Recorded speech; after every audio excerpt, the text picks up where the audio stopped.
Today's muscle of the day is one that gives you that wide V-shaped back, the latissimus dorsi, or simply the lats.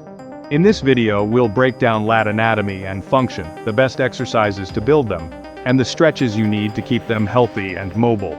Your lats are the largest muscles in your back. They run from your mid-spine and pelvis all the way up to your upper arm bone. Their main role is to pull your arms down and back. They help with pulling strength, posture, and even stabilizing your spine during heavy lifts like deadlifts and squats.